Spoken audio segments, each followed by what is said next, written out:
పేదల గడపల్లో నువ్వు పచ్చని తోరణమై వెలుగును పంచే వేకువ నీవే కేటీఆర్ అన్నా.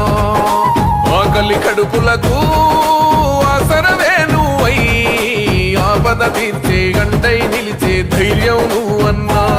నువ్వు నిండు పున్నమి వెలుగా నిరుపేదల పెద్ద కొడుకా. నువ్వు సమత మమతల పిలుపా సాగే ఉద్యమకే కా. వేదన తీర్చిన వెలుగే నీవన్నా. అన్నా రామన్నా తారక రామన్నా. అన్నా రామన్నా భవితకు బలమన్నా.